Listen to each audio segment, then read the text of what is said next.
Commissioner Bernie, you're free to proceed. Thank you, Brant. Well, good morning, everyone. It is February 24th. I'm calling the meeting of the City of Rehoboth Beach Environment Committee to order at 11 a.m. Thank you all for joining us. As far as I know, we do not have any citizens that have registered to speak, but it's great to see all of you that are here this morning. And I thank Brant for his IT support. I'm going to do a formal roll call for the minutes and for the record. So when I call your name, would you please let me know that you're here? Charlie Garlow. Charlie, you're muted. Here. Thank you. Catherine Bergwin. Here. Kevin Carr.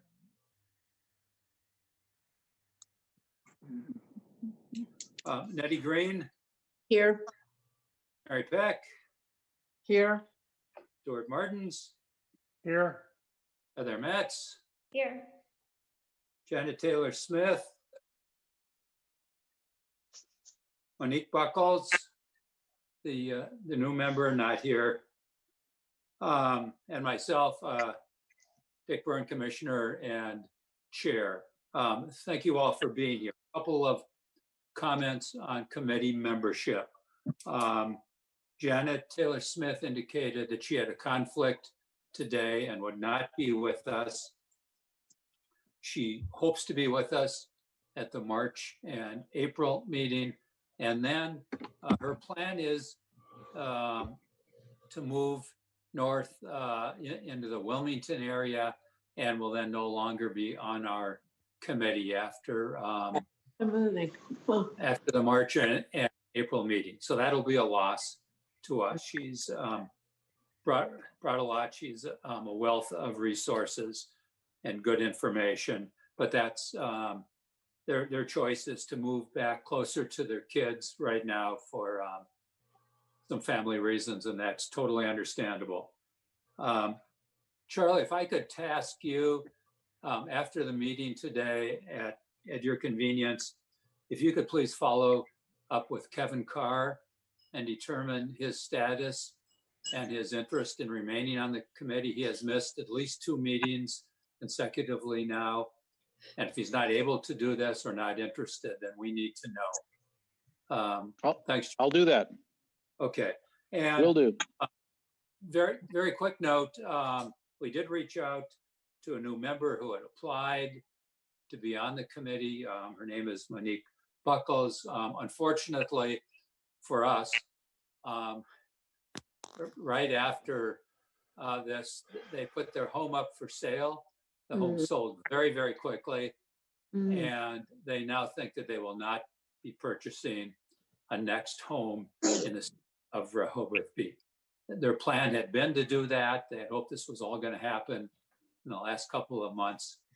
And they're finding that home shopping is not as inexpensive and as easy as they were hoping. So what that means is that if that doesn't happen within the next few weeks, has been my discussion with her, that we will move on and identify another person that lives in the city. We do have several other people who have applied to be on the committee. And Charlie and I will put our heads together and reach out to another individual. So that's where we're at. We do have a quorum today, however, so if that's important, we can deal with voting. What I do want to do is remind everyone that we are limited to 1 hour, so we will adjourn at 12 noon. I do have a couple of announcements as chair. These are not discussion items because they're not on the agenda per se, but they are kind of for your information, and they are items that we'll be coming back to. And I see Catherine's hand up because I want to make sure that we deal with the minutes from the January 14th. Just a quick question. Earlier on, a friend of mine had been, I think, sort of told he was going to be on the committee by Stan Mile. Mills. His name is Ernie Ritchie, but he does not live in the city. He asked me about it just the other day. He lives in my neighborhood. And should I just tell him that he is no longer eligible because he does not live in the city? Yes, that's the best thing to do for now. And I'm uncertain of what the correspondence with the mayor was. I can also follow through with the mayor and see. So what? Okay. Yeah. So Charlie and I had a similar discussion a few weeks ago. So I think that's best for right now. Okay. Catherine, Thanks. thank you very much for bringing that up.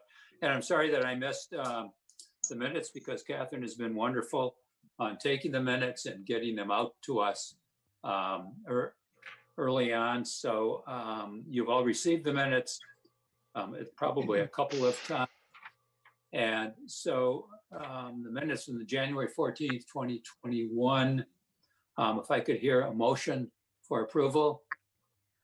So moved. Is there a second? A second. Any discussion, any comments on the minutes, additions, deletions? Okay, all in favor of approving the minutes of the January 14th, please Aye. raise your hand, say aye. Aye. Aye. Anyone against? Okay, thank you very much for approving Dick, those. could I interrupt for a minute? I just got a message from Monique Buckles saying that she was trying to get into the call, but was having difficulty. Brant, I'm can in you help with now, that? thank you. Oh, good. I'm glad.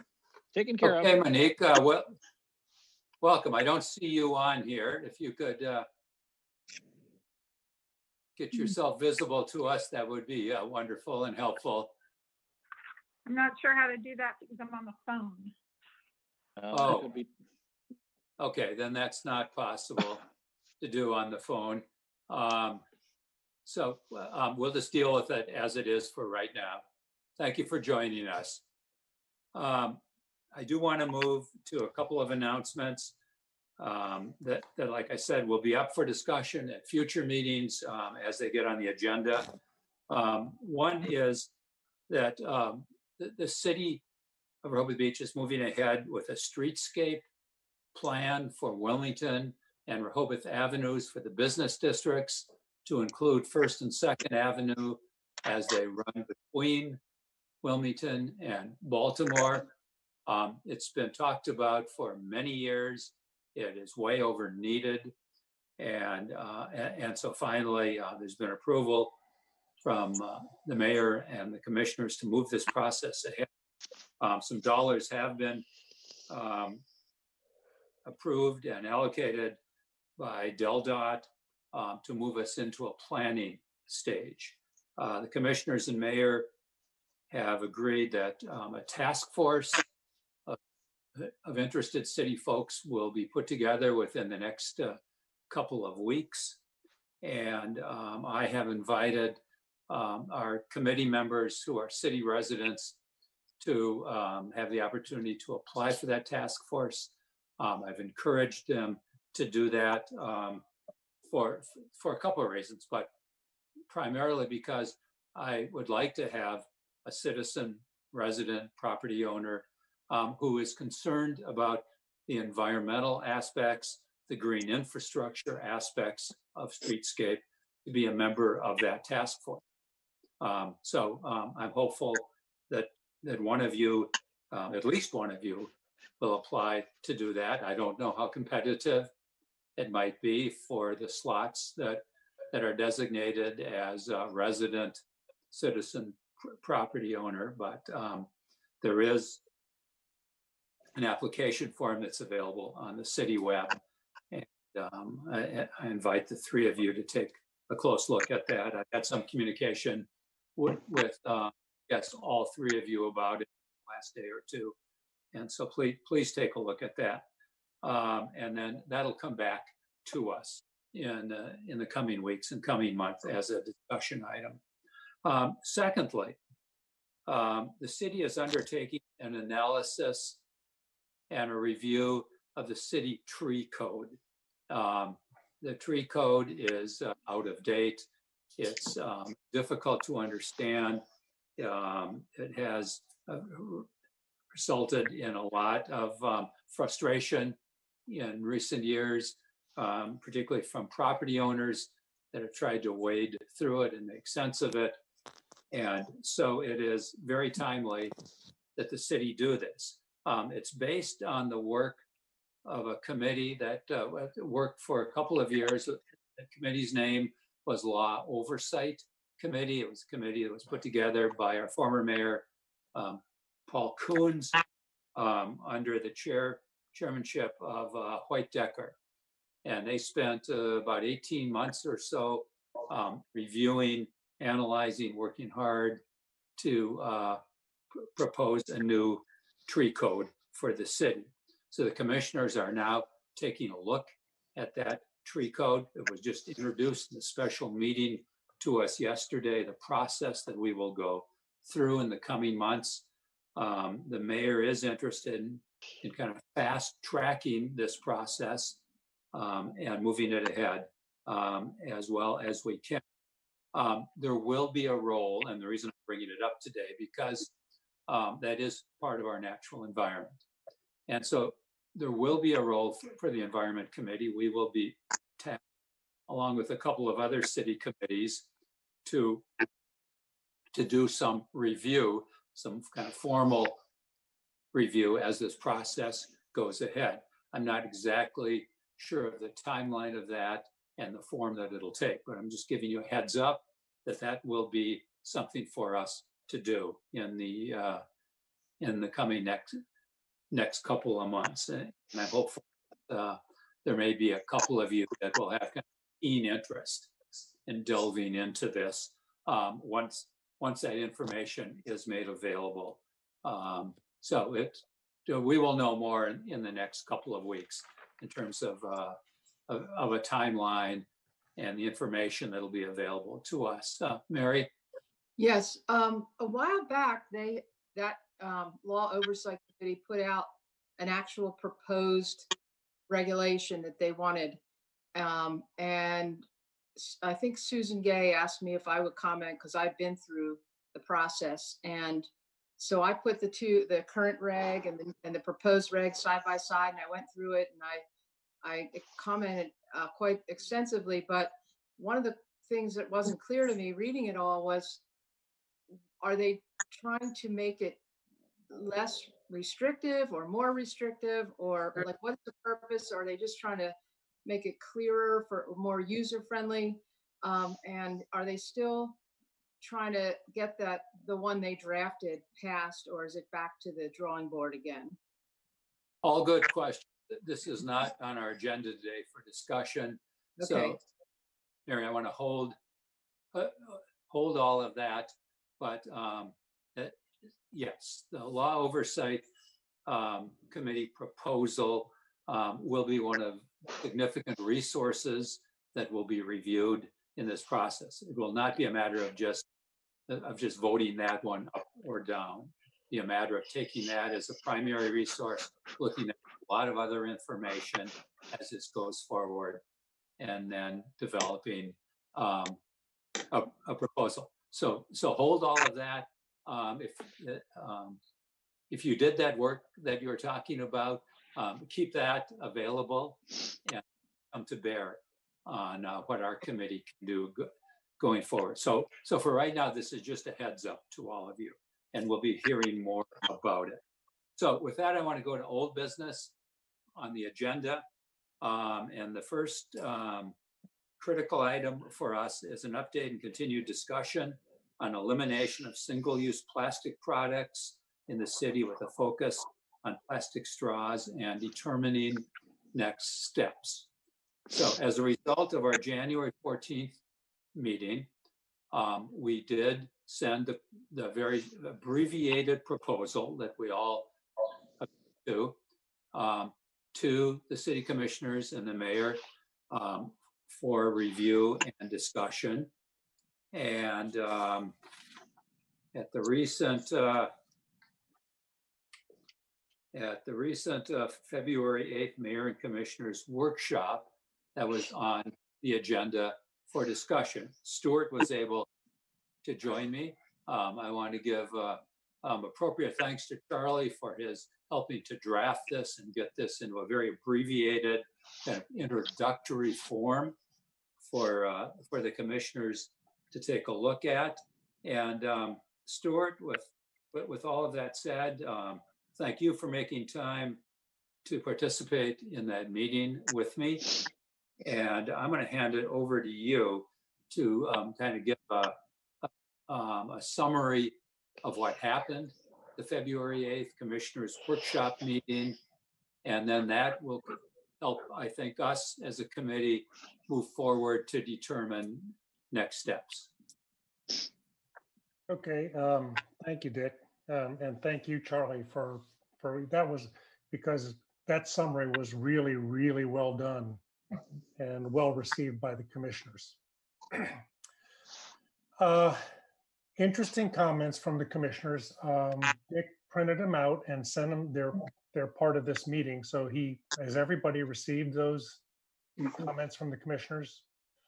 Yep. So it was very interesting. They went all over the place. In general, they were very in favor. And they were also, a number of them were in favor of not doing the straws, but going with the original full bore proposal, all plastics. You might remember the comment of Commissioner Legree. He was pretty emotional. Got a little emotional about it. He said, until you all start talking about styrofoam, he said, the rest of this stuff is useless because it's the worst stuff that was ever invented. So there was some really good information. Someone came up with the idea. Apparently there was a science project at Rehoboth Elementary, and there was a science teacher there who we could probably tap into and use that project to further our aims. And they were basically in favor.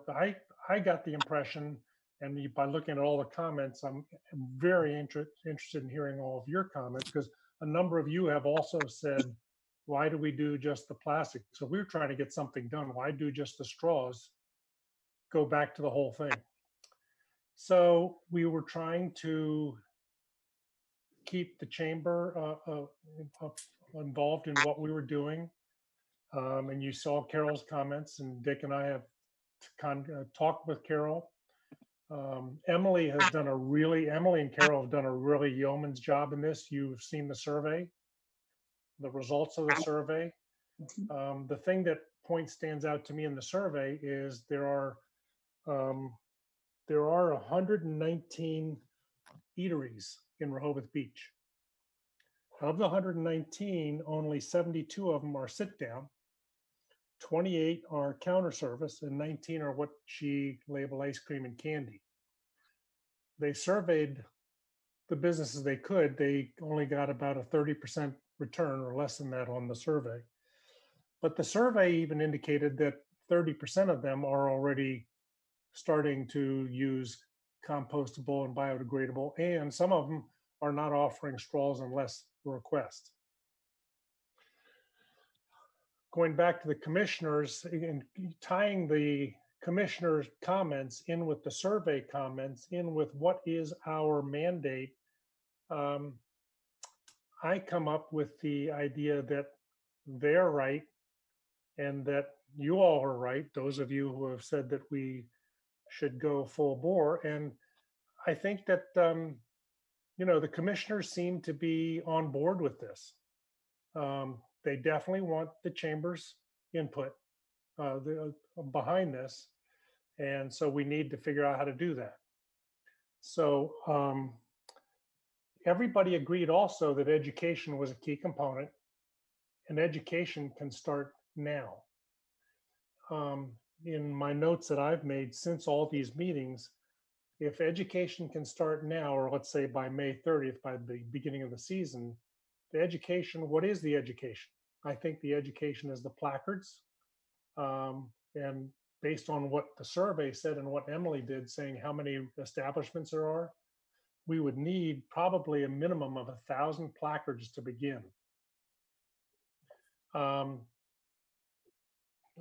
also, Pat Caluzzi indicated that we might be able to get city funds for the placards. So I don't know the the process for all that kind of stuff. But I think that the time is right to talk about putting the whole process forward with a date. And I would expect, based on looking at the survey, the date, a lot of the people who responded to the survey said they would be amenable to doing something if we did it on January of 2022, not before, because they needed to get rid of inventories. So you look at the comments from the commissioners, survey results, looking at all the surveys, and I would like to kind of stop and like to get some input if that's if your thing is, or get some comments or questions from people. But I think we're ready to pass out assignments and put this thing on the books. So that's as much as I've got notes. I'm looking at them. I think it's well done. Yeah, as I Stuart. said, the lessons learned are from this grocery bag thing, which we're doing now. We've had a poor thing, but we can learn from the mistakes of the rollout on the grocery bag thing. So that's where I stand. Yeah, thank you very much. Let's go to committee members. Nettie first, and then Catherine, and be sure to take the mute button off before you try to speak. Yeah. Nettie? Thank you, Stuart and Charlie and Dick.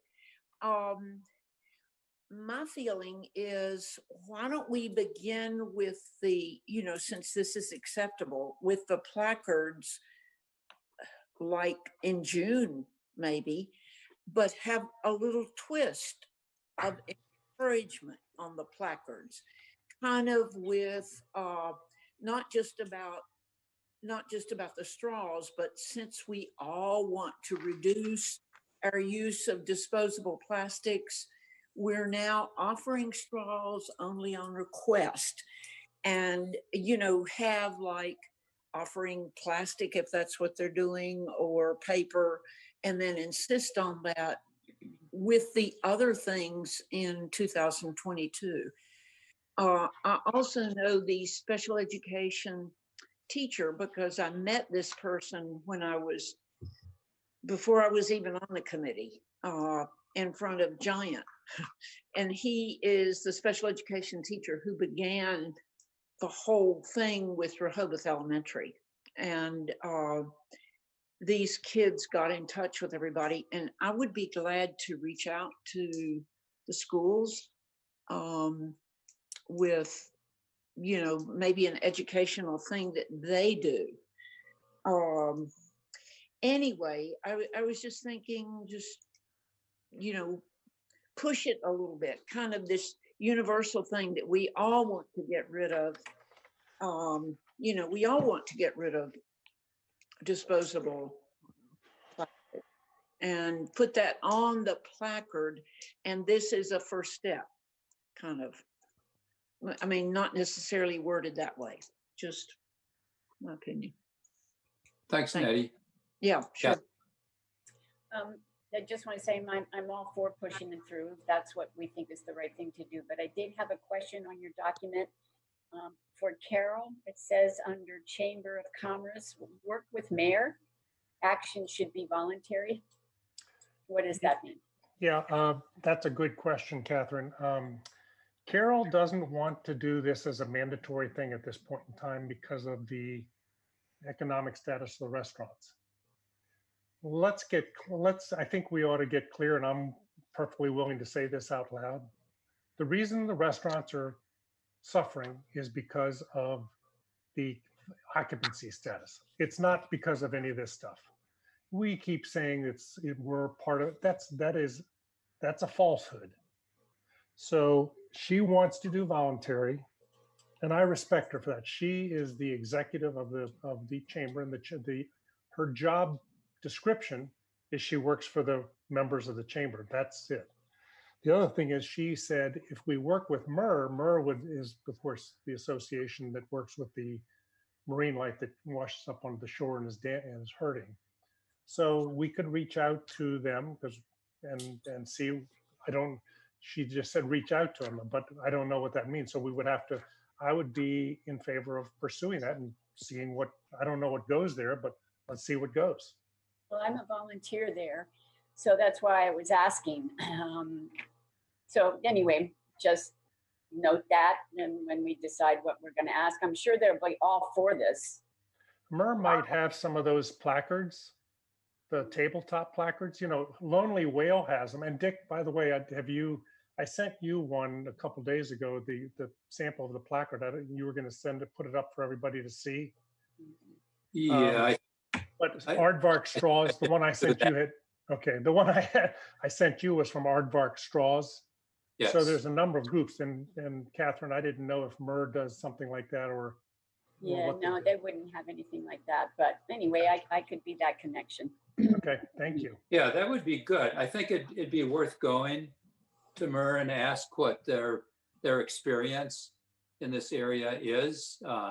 If they've worked with any communities in their area on elimination of plastic products, particularly straws in this case, and if they have any resources that would be helpful. Yeah, I just forgot to share that example, Stuart, I guess, with all the information I was sending out. And I kind of thought I was overwhelming all of you anyway with kind of barrage of information. Maybe not. I don't want to, I don't want to assume things, but I also know that you're all volunteers. And so at any rate,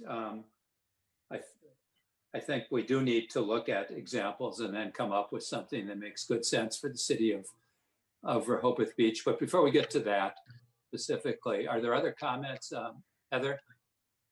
Yeah, I don't often comment on this because you guys are already doing such an amazing job and you know so much more about this than I do. So I just want to put in my 2 cents. As far as making it, I don't know how you would make it mandatory, but or how you're going to approach the businesses about it. And I think it really should be voluntary. And just a bit of perspective, my sister is an owner of a bar and restaurant in a resort town in Colorado, and she's literally hanging by a thread at this point. And it's not even a matter of keeping her business afloat. It's a matter of dealing with the daily restrictions, the daily changes. It's almost become a mental health at this point. She's really struggling. And I just think anything we can do to support our businesses in a positive way, not a negative way, is better for everyone. So just my 2 cents to make it voluntary. Yeah, that's helpful. Thank you. Mary, is your hand up?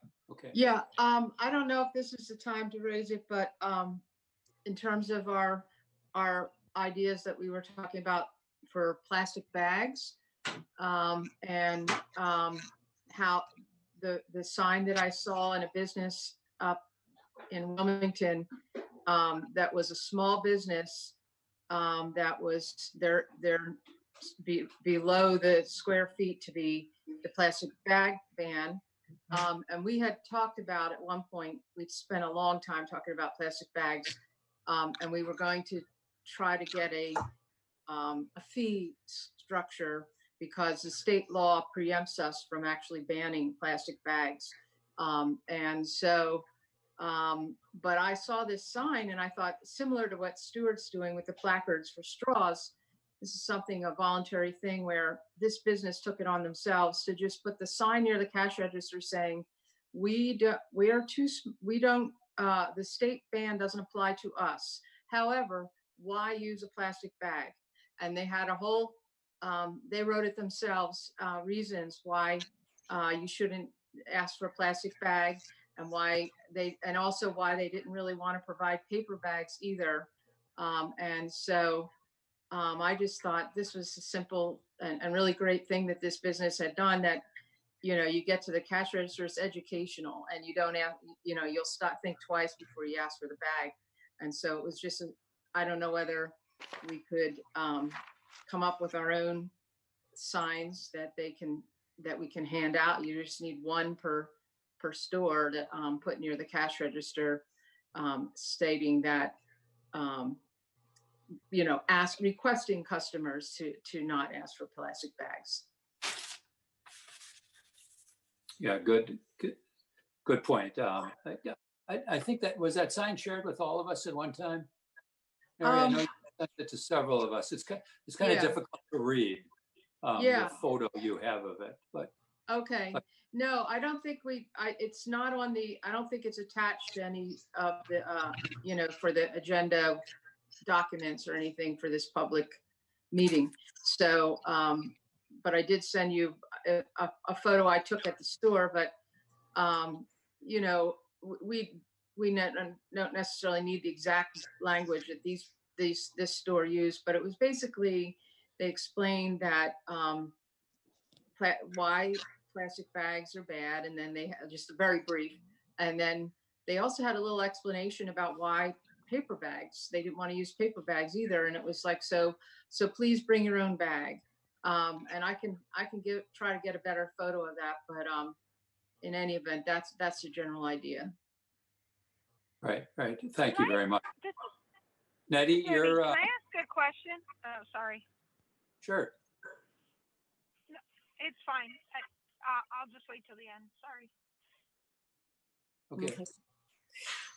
Okay, I was off of what you're saying, Gary. Thank you. And Heather too, the voluntary thing. And I think in a way this year, it should be an encouragement. And I think that's what the placards could do. We could have an encouragement. It's like, this is, we're talking about plastic straws, but we're really talking about something big, something that we want, and if we just put it that way, that we want, as businesses, we want to get rid of the disposable plastics. This could, it could help businesses begin to think creatively. We also have plastic on our coffee. We have a plastic cup there, plastic bags, we have plastic straws. And if we just put this on our placard, it could help people begin to think about it. I was just at a place the other day and the person was bragging to me, we have these paper straws. And I said, great. But they gave me a top for my coffee, that was plastic. So it's like some people feel they're overindulged when they have dealt with the plastic straws. And of course, it's just a first step, but it's like an encouragement. And then I think come through January 2022 with what we want, So just. Thanks. I participated in a virtual program last week. I don't know if any of you were out there in the virtual audience, but it was put on by Plastic Free Delaware, hosted by Dee Durham. And it was really an interview and a presentation by a woman whose name is Lillian Powers, who is the environmental protection specialist in Washington, D.C.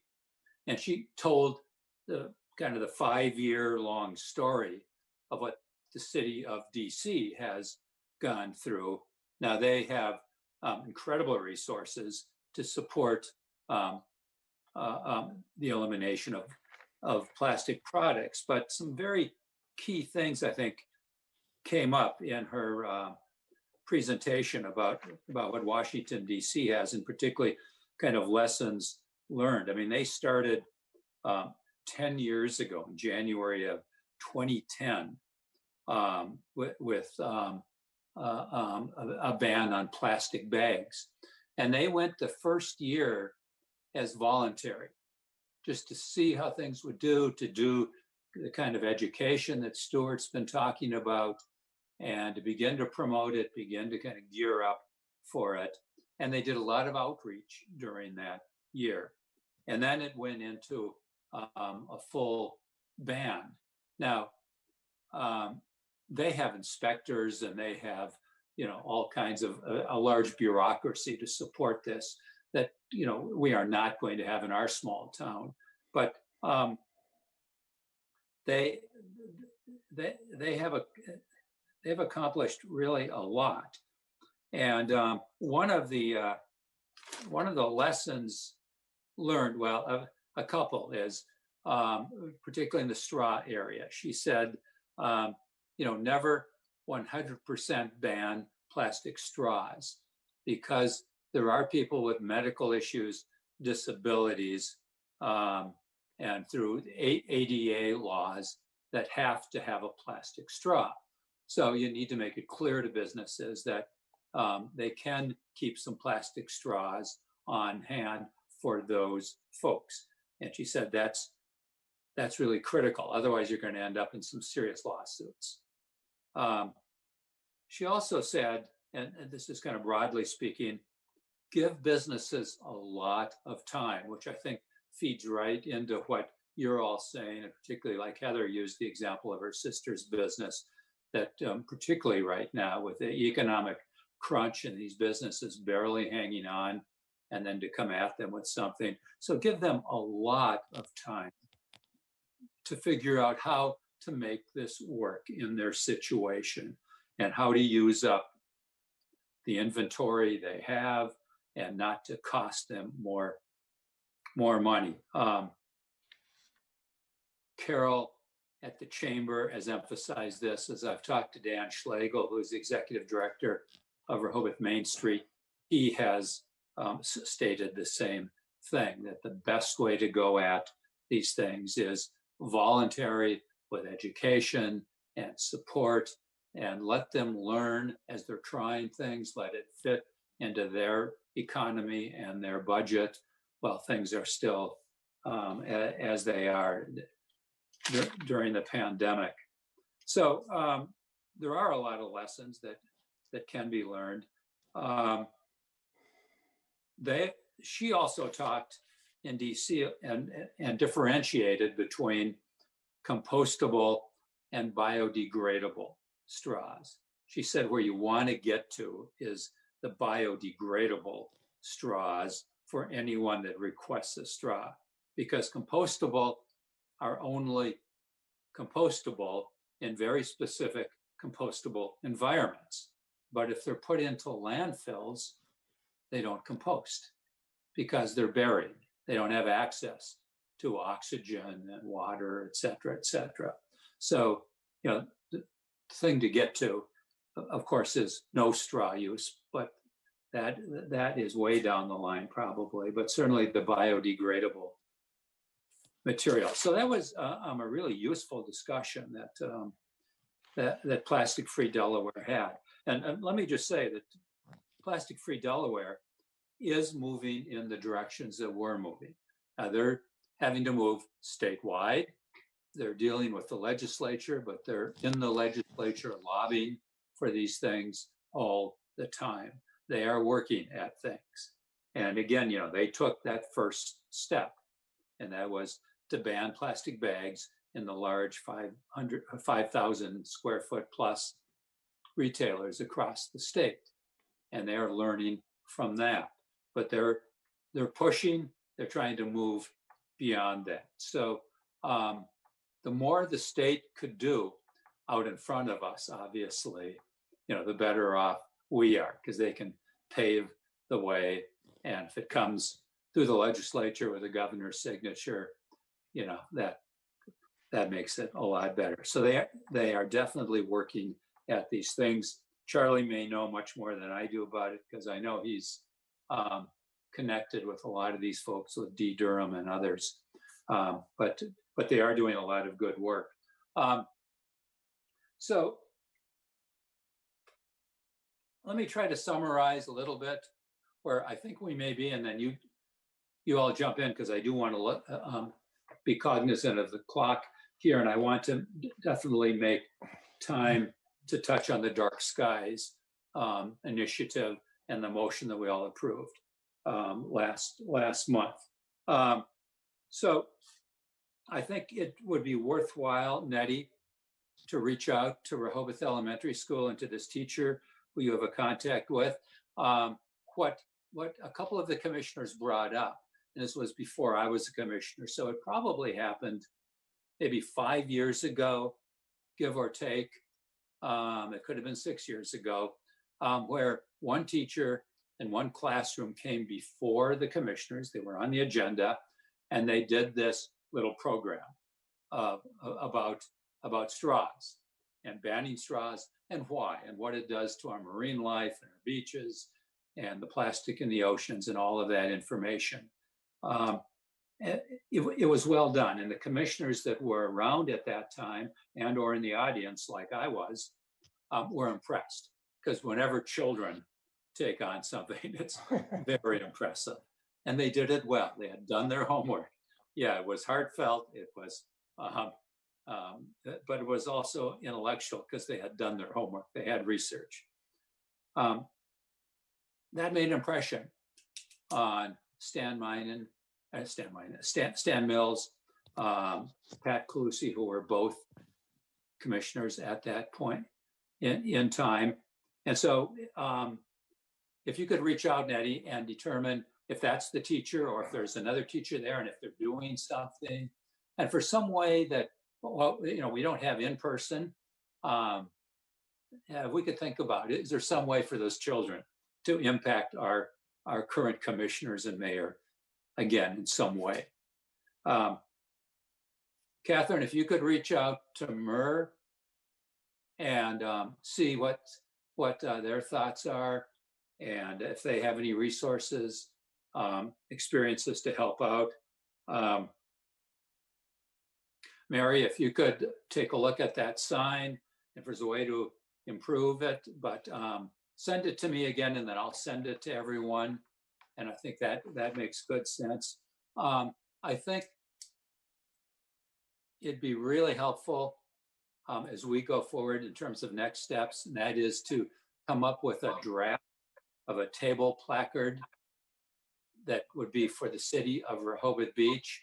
So we've got some examples. We've got the Ocean City one. We've got the more recent one that Stuart provided. I'm sure one could do research and find others.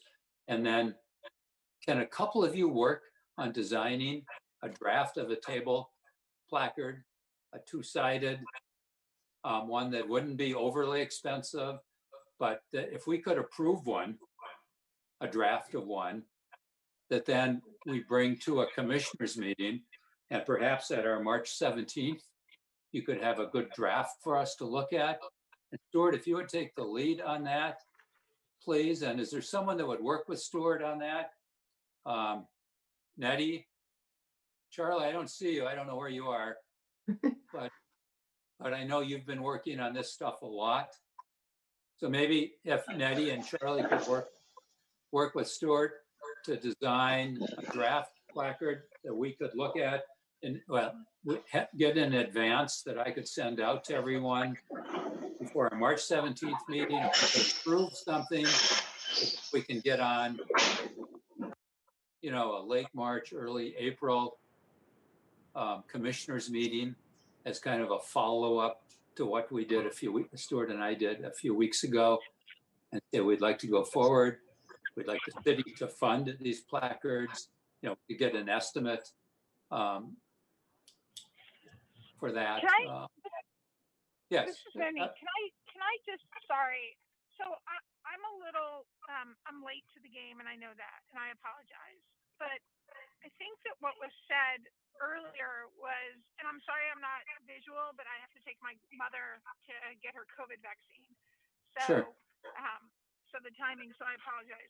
I think I think what the committee's trying to do with the plastic straws is commendable, but I think it was said earlier, there's all these environmental products that are being used in Rehoboth that frankly fall into the same category as straws. And I think acknowledging with a plastic placard or some kind of placard for restaurants who are trying to minimize plastic straws, I think there's a bigger issue here, and it's not just straws, it's all environmental products that are harmful to the environment, to include the masks that we are all wearing right now, which are causing incredible impact to the sea life as they are flying off into the beach and into the ocean and are being swallowed. And I wonder if this whole idea of the placard should be more, one, I don't know what the product is that we're using for the placard, if it's plastic or wood, but everybody's going virtual these days, and all these restaurants have online things. And is there a way for the environmental committee to create a list of best practices that we want these restaurants to adopt, create this list, and basically give them like a seal of environmental approval by the committee or by the city of mayor for hitting certain milestones and demonstrating that they've hit those milestones? Instead of acknowledging just the straws or creating a placard for straws, creating maybe something that's more global and forward thinking in the sense of environmental products, decreasing the environmental products that are harmful for the environment, and giving them 2021 to kind of comply with those standards and demonstrate that they've done that. I mean, I just feel like you guys are doing such great work with the straws that there's so much there that can be done with a number of the environmental products that are harmful to Rehoboth and to the Thank you, environment. Monique. So, Very, very good points. In kind of a nutshell, that's where we started well over a year ago, before the pandemic hit and before our businesses were suffering in the way that they are. And so we've narrowed it down more recently as kind of a first step.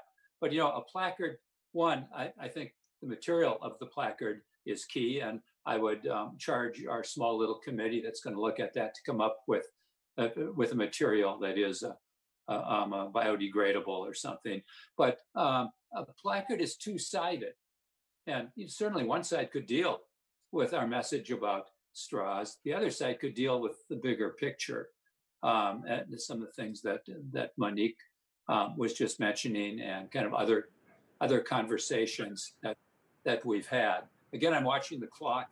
I'm trying to do this as rapidly in the little time that we have, and these are complex issues, and so it's challenging to deal with complexity in a short amount of time that really deserves more committee conversation. So Monique, thank you very much for your input on that. Can we move the agenda now? Everyone okay? Are those assignments okay? Going forward, I can kind of summarize that in a quick little email out to all of you. Thank you. Thank you very, very much. So changing the topic to dark skies, the Dark Sky Initiative, we did discuss that at some length because we had that wonderful presentation last month. Heather was very involved in helping us discuss through that, and did a great job of summarizing those comments, putting a motion together. You've all seen the motion that you approved in concept, and then she kind of put the details together after the meeting. I can tell you that that motion was embedded in a recent commissioners meeting in very late January. And the mayor fortunately asked for me to read it out loud, so that it wasn't just there in the agenda in case somebody wanted to look at it. So I had a chance to read it out loud. It's the one that you have in front of you. And then we had a little bit of discussion, not huge amount of discussion, but it clearly resonated with people. Nobody is kind of against the concept. I can tell you also that the Boardwalk and Beach Committee has taken a close look at this. And I'm kind of digging around in front of me. I've got way too many papers and I'm not finding the notes that I thought I had. But the Beach and Boardwalk Committee supports the motion. They've thanked us for doing that. So well done, Heather. And they've advocated and they made recommendations to the city in writing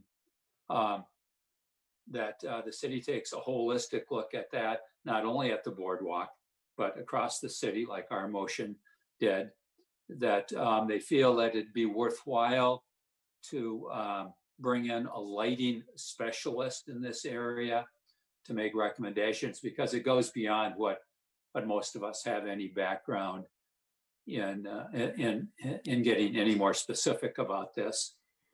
And that as new lighting is dealt with for the boardwalk, there's some confusion about that, but the mayor has said that they are seriously looking at lighting that can both accommodate what is going to happen with 5G, but also with the dark skies lighting. In other words, to decrease the light, make sure the light goes straight down, isn't dispersed all across the natural environment there. So we will see what happens with that, but there is a movement afoot to do that. And then both the Beach and Boardwalk Committee and I, on our behalf, have advocated to the commissioners that this goes beyond just one or two committees, that the Dark Sky Initiative really is so broad and so holistic that it affects everything. It affects what the Planning Commission does. It affects what the Tree and Green Infrastructure Committee is doing. It affects what our Streets and Transportation Committee, and we can go on and on, that everyone's got their hands in this. And therefore there should be kind of a citywide task force that takes a look at this and tries to make meaning of it. I haven't had any response from others on that, other than from Commissioner Legree, who chairs the Beach and Boardwalk, because he's advocating with this committee for that also. So just to let you know that we're going to move that concept ahead. We're going to try to continue to keep that in the discussion so that it doesn't go away. And that's kind of the up to date on it. But I'm open to more discussion. If there's anything any of you think could happen, should happen, would like to do. I have just a clarification. So it's my understanding that this concept got kicked off because the 5G companies have agreed to put new lights on the boardwalk or poles, and so I wondered, is that at least that phase on the boardwalk, is that approved, that they're going to do the dark sky compliant lights on the new poles that are like underway now, or where do we stand with the boardwalk lights? That's been recommended from our committee and from the Beach and Boardwalk Committee. It is not so-called approved. They're taking a look. The mayor's indicated that they're going to take a look at what the possibilities are, and that's going to be important going forward. But I can't say that it's a done deal, that it's approved. We're dealing with Verizon, who this is not their priority. Their priority is getting their product out there, and so there's a number of entities that have to come together on this, and I think we have to continue to be a voice in this. Heather, and you're muted. Yes. Thank you. I just wanted to, maybe you can clarify for us, Commissioner Byrne, that although Verizon may want to, they're not putting 5G transmitters on every pole. It's only 16 of the poles, and that they have only offered to replace the poles that they're actually going to be putting their communications facilities on. So even if we wanted to replace those light fixtures because the ones we have now do shine up. So if we wanted to replace those with ones that do shine down, and we wanted to be dark skies compliant and make sure that the wireless communications facilities are above the lights, not below, so we're meeting all of the dark skies communications requirements, that we would end up with a hodgepodge of poles on the boardwalk, because Verizon is not offering to replace every single pole. Is that your understanding? Because that was my understanding. And nobody actually said that we would end up with a hodgepodge of poles, but in effect, I think that's what would happen. That's my understanding right now. what has been approved and what Verizon has agreed to is that the poles that they replace will look like the current poles that are there. So that it won't look like a hodgepodge of a mix if you just look at the poles. Right. So in effect, if that happens, we have not made any progress whatsoever towards being dark skies compliant. And well, then there's a difference between poles and lights. There's a difference between the poles and the lights. So our focus, I think, needs to be on the lighting, you know, and let others worry about the aesthetics of the poles looking similar. So because they've been agreed on that the poles will look the same. Our focus has to be on the lighting. So do you think it should be our perspective that we support doing whatever aesthetically to get our dark skies lights installed, and then that's where we draw the line, kind of like that's kind of what we're putting forward? I think that's our concern, right? The lighting. Okay. You know, not the poles per se. Right? Right, Nettie, you have a... If any of you watched the commissioner listened to the workshop meeting, I think there was a lot of really good discussion, and the commissioners did such a good job of trying to put this together. But in the end, Verizon basically threatened to sue us if we held up their 5G stuff. So right. I think by that sort of...